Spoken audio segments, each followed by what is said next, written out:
Hello बच्चों, let's see the question. What question says two identical heavy spheres are separated by a distance 10 times their radius. Will an object placed at the midpoint of the line joining their centers be in stable equilibrium or unstable equilibrium? Give reasons for your answer. यानी हमसे बोला गया है कि हमारे पास दो heavy spheres है जो एक दूसरे से separated है by a distance of 10 r.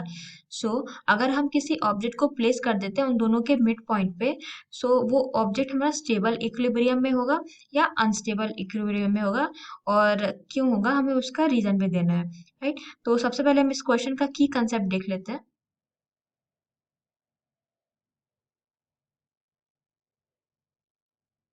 So the key concept of the question is stable equilibrium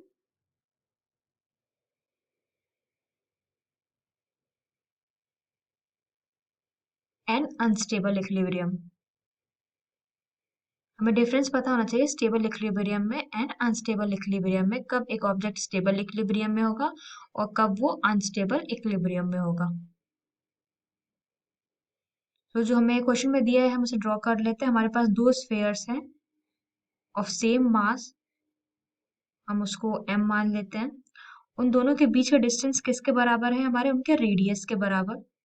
suppose उनका रेडियस है हमारा कैपिटल R, तो उन दोनों के बीच का डिस्टेंस हमारा कितना हो जाएगा? 10r के बराबर। नाउ अब हमने उन दोनों के बीच में एक ऑब्जेक्ट को पुट कर लिया।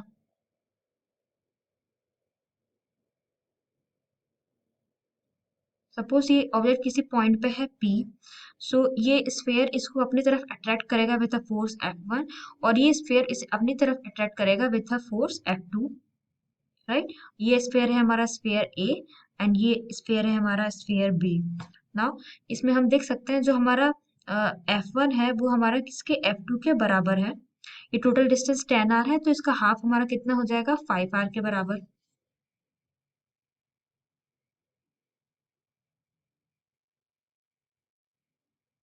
अगर हम F1 F2 का मैग्नीट्यूड लें तो इक्वल आएगा हमारे GMM बाय 5r का होल स्क्वायर के बराबर, that is GMM bye 25r²। यहाँ पे जो हमारा नेट फोर्स है वो क्या है? हमारा 0, date is F1 plus F2, इन दोनों का रिजल्टेंट हमारा क्या आएगा? 0।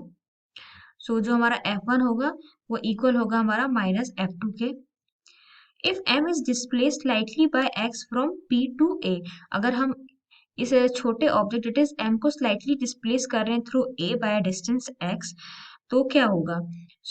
हमारा जो ये PA है ये कितना हो जाएगा? हमारा 5r माइनस x के बराबर, और जो हमारा PB है वो इक्वल आ जाएगा हमारा 5r प्लस x के बराबर। जो इसमें हमारा F1 है वो आएगा GMM by 5r minus x का होल स्क्वायर, और जो हमारा F2 है वो इक्वल आएगा हमारा GMM by 5r plus x का होल स्क्वायर के बराबर।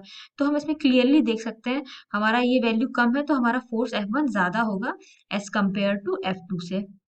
दस जो रिजल्टेंट है वो कैसे आ रहा है? हमारा unstable equilibrium. This results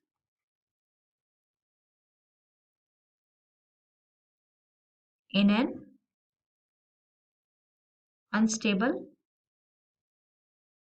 equilibrium.